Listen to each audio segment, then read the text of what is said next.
Hey guys, so today I decided, because it's like a trend now to talk about your lives and different things that have happened, that I would tell the story about the time that my house was haunted and the most terrifying thing of my whole entire life. That still scars me to this day. So if you see like a single tear rolling down my cheek, it's real. Anyways, let's just begin, shall we? I'll paint the picture. So we had been living in this house for 10 years, and when my parents got a divorce and my dad moved out, we started, hearing our names being called and different things happening all the time. Like our cat would play with the air. Yeah, we kind of got the feel that it was a little girl in the house, which I don't know why. So, we dealt with that and we moved on. We didn't really care because it was harmless and we felt like it was playful at first. So years and years down the line, I'm talking 2015, new year 2015, I had started to become really scared of my room, and to the point where I was terrified of even sleeping in there at night, and I wanted to sleep like in my mom's room or like in the guest room or in a different room. I can hear people listening to me. I'm sorry. Deal with it. Anyways, because I'd be in my room and I felt like I could feel something moving around the room. I could feel like this negative energy moving around the room. And it sounds weird because it sounds like I would just be really fucking anxious or whatever, but no, weird things would happen. Like I'd go into that room and I'd find myself passed out on the floor hours later. And it's not like I was doing anything. I'd just come up from downstairs and I'd be passed out on the floor, and it'd be just weird fucking shit. Like I wouldn't remember what happened, and it was fucking scary. So a few weeks went by of this scary shit happening. I remember I was sleeping like in different rooms and everything, and then I was like, you know what, this is dumb. I'm fucking grown and old enough to sleep in my own room, and I need to stop being a damn baby, because it's not like I wanted to do any of that. So I was like, okay, I'm going back to my room. That night, I remember I was laying in bed, I was just chilling. I was like, no, I'm fine, this may be scary, but maybe it's just because I don't want to grow up, whatever. And I remember I'm sitting there, and then all of a sudden, the candle on my fucking dresser just fell. And I'm thinking, oh, alright, a candle's a pretty heavy thing. Okay, whatever. It was the wind. Yeah, it was the wind. Let's just, whatever. So I let that go by. And even though that's pretty fucking crazy, but it wasn't in the scheme of things and the nights I was about to have, so really it wasn't that big of a deal. And so one night, I'm just chilling in my room, still feeling anxious, still having those passing out things, and I had insomnia. I never slept, and I still have insomnia, but it was very bad at the old house. And so I would still just wake up on the floor. I'd come upstairs with dinner, and I'd wake up hours later, passed out on the floor, and I didn't remember anything that happened. I was like, what the fuck, was E.T. in my home? Like, what the hell happened? So anyways, one night I'm feeling anxious, and so I ran to my mom's room like a fucking 5-year-old does, and so I'm laying there in the dark, and I can't sleep because I have insomnia, and she's laying on the bed, and I remember all of a sudden, and there's this big loud boom, and so we turn on the lights immediately because it even woke my mom up. It was so loud, and it was like we felt this like across the room, and I don't wake up, and so we turn on the lights, and there's a book and shit thrown all over the floor, and so we were like, cool, what the fuck? And my mom had kind of knew what was going on at that point, so we were just really freaked out, and she was like, you know what, I'm checking this out. And I was like, you go feel, mama, you go feel what's in my room, you do that. And so she got up, she went to my room, and I'm like, you know what, I'm gonna follow her. So I go to my room, and she's standing in the doorway, and she turns around, she goes, this is really weird. I was like, you feel it too. You feel it too. See, I'm not crazy. Everybody thinks I'm crazy, and I'm just passing out. I'm doing some weird shit and I'm passing out. No.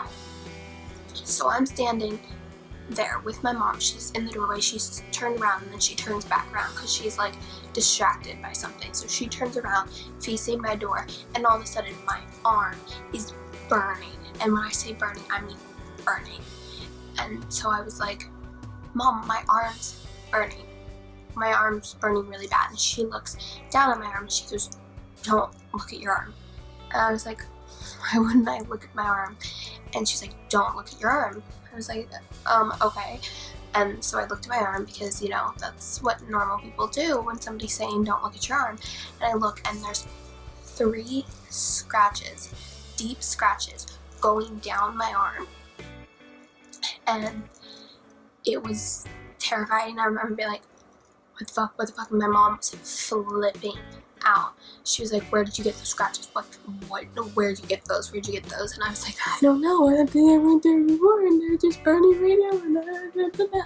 So as we're freaking out about that, all of a sudden in my midsection area, I start to feel this another burning, but more like a pinch burn.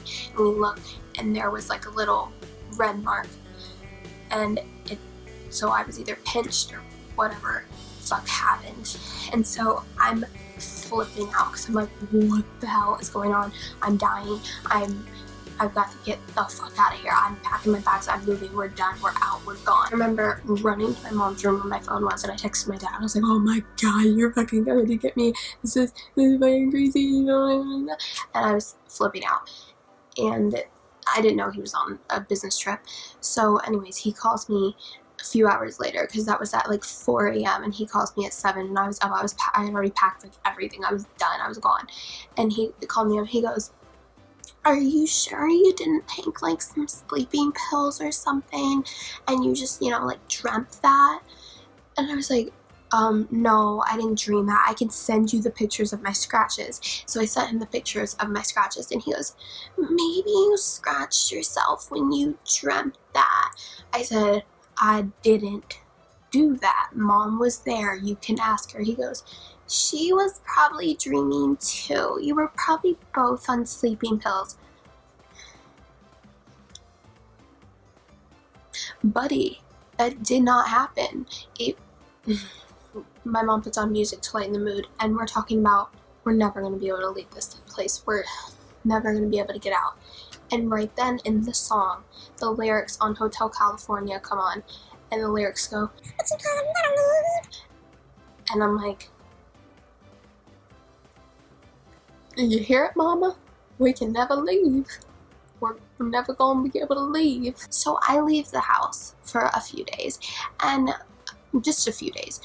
Maybe like it was more than a few days. It was a few weeks. And for some reason, you know, it died down and I was like, you know, I overthought that, you know, getting hurt or whatever, getting scratched, getting pinched, no big deal. I'm like, I can go back to the house, you know, it's nothing. I'm just being a big baby. People probably go through way worse, you know, no big deal.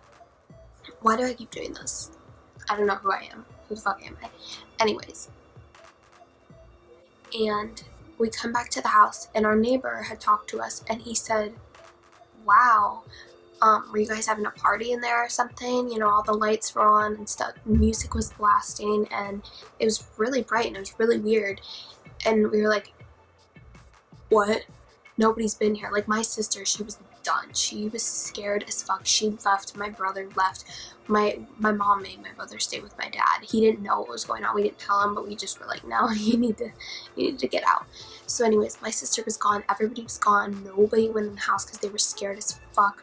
And he was like, oh, all the lights were turned on and music was pumping. It was like somebody was playing video games and it was really loud. So we're like, okay, whatever. So we still go back in the house because that's what dumbasses do. And I remember I couldn't stay in my room. So I think I was downstairs at first and then I started getting that creepy vibe. So I went to go see what my mom was doing. So I'm with my mom and she had closed the bathroom door and she had the bathroom door open and turned on the light. And so we're sitting there and all of a sudden we notice the bathroom door is closed and the lights are off. So she gets up and she was like, oh, that's weird. So she gets up to go turn on the light and close the door. And right when that happens, I kid you fucking not, a gallon of paint that we had sitting in her room falls over. A fucking gallon. A gallon of paint, a heavy ass paint can falls the fuck over. Okay? You know, normal fucking shit, right? And the whole time we're getting this fucking scary vibe. Like when we were sitting there talking, we were like, I hate this so much. I can't wait till we're out of here. But we were stuck in the house and we couldn't move, we couldn't do any of that. So we were stuck in the house and we were like, we're never getting out of this fucking place.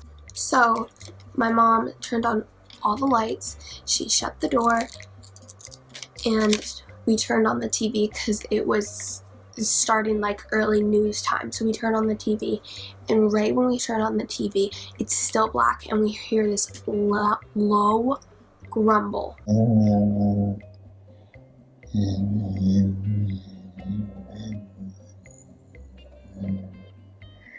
It's to this day the scariest sound I have ever heard in my life. Like, I'm shaking thinking about it. It was the most disgusting thing I've ever heard. It was horrible. It was, oh my god, it was, we were just done that day. We started packing our bags. We were like, we're out. We couldn't move or anything, but we were like, we're going to my grandma's. We're not staying in this fucking place. And this whole time we're saging and stuff, and none of that was working. We'd feel more peaceful because it'd be like a placebo effect, but it wasn't actually doing anything. Well, as far as I know. Who knows? There could be many things happening in that house. My sister, she wasn't living there at the time because she was done too, but she had a friend come over, and the friend's there, and the friend didn't know anything, apparently. I don't really believe that. But anyways, the friend didn't know anything, and she tells my sister how she feels really freaked out, so she had to go to the back deck, and she points to my room window, and she was like, things aren't right. No. Like, you know, this may seem weird, but I'm able to hear ghosts. I've been able to since I was young, and my parents even took me to doctors and everything, and you know, it's the truth and stuff. So and she said, you know, this isn't right. And so I don't know what's going on yet, but my mom's freaking out, and I look out in the driveway and my sister is bawling. And when I say bawling, like she's sobbing in the driveway. And so she's like, we gotta go. And so I go over to the friend who's sitting on the front steps of the house, and I walk over to her, and you know, I'm trying to be a fearless bitch, and I sit down. I remember I was actually applying makeup, and I was like, you know, sitting there with my beauty blender, like. So anyways, and so I sit down next to her, and I'm like, so what exactly is going on? And she was like, this is bad. And I was like, what do you mean? She was like, so basically this guy, and she described him a way that I still don't feel was his characteristics, but she said that basically in his time he was a pedophile who, you know, was just disgusting, and he was mad because, and in love with me, and was mad at my mom because my mom wasn't letting him get to me. And she said he woke up from the construction and to my room and saw this girl with a all pink room, and you know, was the epitome of a white girl, and he, you know, needed her or whatever, which I'm sitting there like, tell me more, tell me, yeah, and then she was like, yeah, when I was walking down the stairs, I turned around and he was laughing and snickering, and he goes, make sure they don't walk under any lights. And I was like, excuse me? I'm like, well, is my brother okay? Is my sister okay? And she goes, yeah, your brother's okay. Ghosts aren't gay. And I was like, first of all, justice for our local gay ghosts. So, like I said, I didn't really pick up the vibe that she was describing, and I think that she was partly picking up on the situation and partly picking up on my sister's fear, because you could probably, I'm sure with what she has, she can probably tap into other people's fears too. But who knows? I could be, she could have been tapping into something that either didn't bother me yet or that I was just clueless to and, dumb. I'm out of there. I'm gone. I'm moved. I'm not going back. We can't move completely though. So I'm like staying at my grandma's house, staying at my dad's house, staying, different places because I was terrified I was done. And my mom sadly had to keep going back there because, she had to tend to the house. And every single time my mom would leave that house or be in that house, she would throw up so much. She would get so sick, so weak, so ill, so drained. She would throw up. She would be a mess. Every single time she would leave, every single time she'd be there, she'd be sick and throwing up, and nobody else got that. She'd go into my room to get something, or she'd leave that, and she'd feel so dark and drained and just throw up everything in her body. And it was horrible. And she knew what it was, and she knew that she couldn't protect her kid. And I think that, she didn't know that she wasn't allowed to. Like, she thought that she could scare the thing into leaving me alone, but that just made things worse on her. So we stayed away for as long as we could, and eventually we had to go back to figure out our house situation and what was going to happen and how we were going to end up being able to move.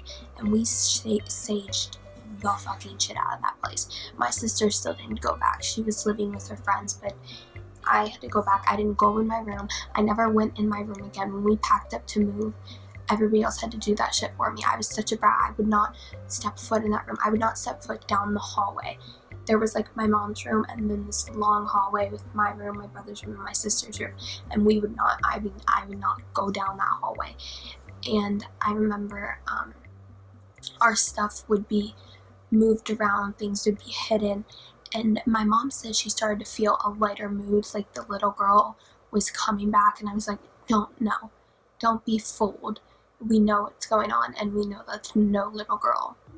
And there was actually the girl that could talk to ghosts. She had a theory that the little girl was the girl that the guy had, had a thing with.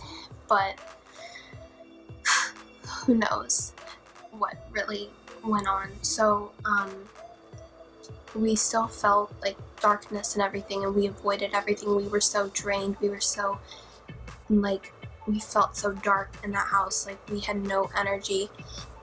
And I was just hoping to be able to get out. And then one day I found a house that was perfect, and the rest was history, and we got out of that damn place. So yeah, that was my story time video. So that's my terrifying story, and I hope things weren't confusing because I've blocked most of it out of my memory. Like, I'm shaking, my voice is shaky thinking about it. It was the most terrifying thing of my life, and I hate reliving it, but that's what the internet's for, sharing this and coping with it.